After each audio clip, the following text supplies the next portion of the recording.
Good morning, Jstu, or good afternoon. I have to reread day 82 and 83. The video would not upload. I don't know why.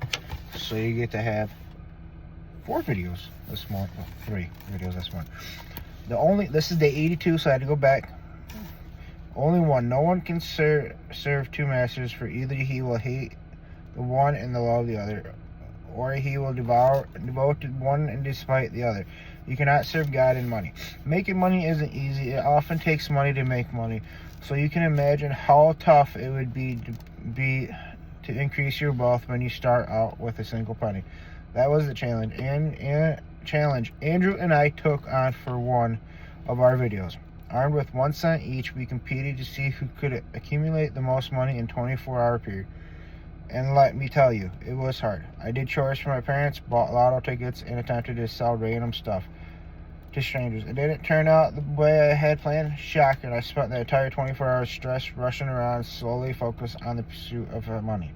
While this challenge was harmful, it was fun, and highlights a truth that deserves our attention. We are called to serve God as our master, not material wealth. As I ran around town, fixated on the relentless pursuit of money for a video, it was a challenge to engage in anything truly meaningful. The pursuit of money ultimately leaves us spiritual bankrupt.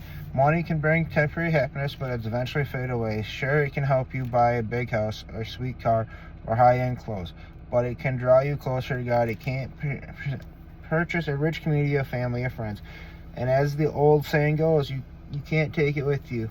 And in itself, money isn't wrong. It can help with life's necessary, but even then, we need to remember that God is our ultimate provider, not money. In Matthew 6:24, Jesus warned about the dangerous chasing after material things. It's simply not possible for our hearts to fully pursue God, material wealth. We have to choose between the two.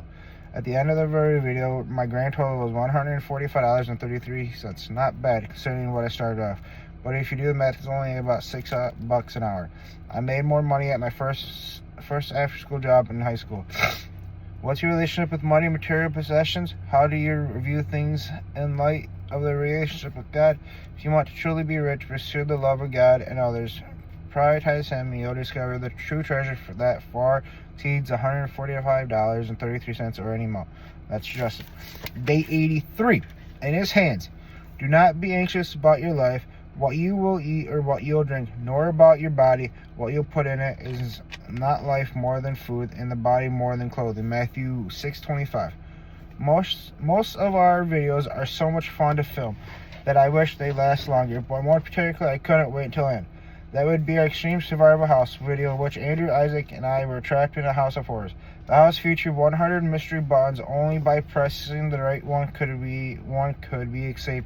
As for the other 99, well, each of those represented a looming disaster. Before we finally escaped, we had to endure a tsunami, hurricane, mudslide, blizzard, sandstorm, tornado, heat wave, worm invasion, nuke attack. Shall I go on? It was hilarious and absolutely awful. I learned that day that some of our team members who came up with these answers are more heartless than I realized. One of the worst parts of the challenge, other than being covered in some of the worst substance on the planet Earth, was not knowing what's coming next. Isn't that true of life in general? Even when it does involve buckets of worms being dumped on your head, life is full of uncertainties and unexpected twists. All the cares of the life, even down to our basic needs like food, shelter, and clothing, can start to shoot up our worry meter. But worrying shows a lack of trust in God. When we worry, it's like telling God that the issue we're facing is too big for Him to handle. And that's not just true. Jesus spoke about these things in Matthew 6, giving us loving reassurance about our supreme worth to God. He said that God feels the birds and the clothes and the flowers, things and creations aren't nearly as important as human beings, and He will certainly take care of all our needs too. Matthew 6:26-30. Our response to the cares of life should be trust. God will meet all our needs and so much more. Look around, my friend, from the smallest critters to the most majestic mountains, and everything in creation is a reminder of God's provisions. He's got you. Life is full of unknowns, especially when you're trapped in an extreme survival house I desperately needed a long, hot showers, but each step of the way, God will provide for all your needs. Justin.